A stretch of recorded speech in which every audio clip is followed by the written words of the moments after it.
உங்களுக்கான இன்றைய பிரபஞ்ச வார்த்தை. நீங்கள் நடந்து கொள்ள வேண்டும், பேச வேண்டும், சிந்திக்க வேண்டும். ஏன் அப்படி செய்ய வேண்டும்? பிரபஞ்சம் ஒரு கண்ணாடி போன்றது. உங்களது ஆதிக்க எண்ணங்களை ஈர்ப்பு விதி பிரதிபலித்து உங்களிடம் கொண்டு வந்து சேர்க்கும். அதனால் அதை ஏற்கனவே பெற்றுவிட்டது போல உங்களை உருவகப்படுத்திக் கொள்வது பொருத்தம்தானே? உங்களுடைய எண்ணங்களில் அது இன்னும் வந்து சேரவில்லை என்பது தொக்கி நின்றால் அது தொடர்ந்து உங்களிடம் வந்து சேராத நிலையில்தான் இருந்து கொண்டே இருக்கும்.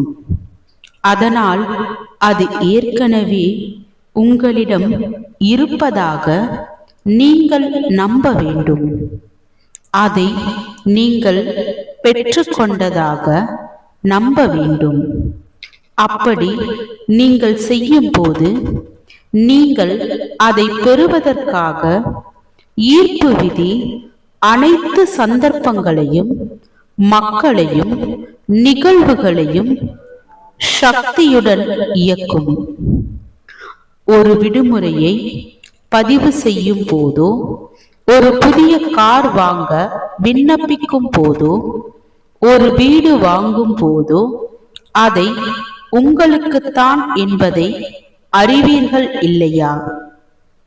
அதே விடுமுறையை அதே காலகட்டத்திற்கு மீண்டும் பதிவு செய்யவோ அல்லது இன்னொரு காரையும் வீட்டையும் வாங்கவோ மாட்டீர்கள் இல்லையா?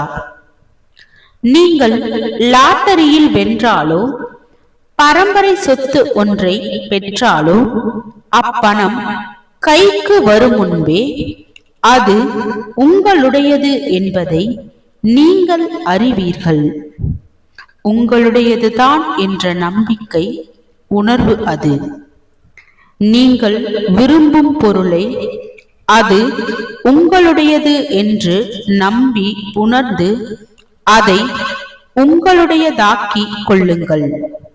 அப்படி நீங்கள் செய்யும் போது நீங்கள் அதை பெறுவதற்காக ஈர்ப்பு விதி அனைத்து சந்தர்ப்பங்களையும், மக்களையும், நிகழ்வுகளையும் சக்தியுடன் இயக்கும்.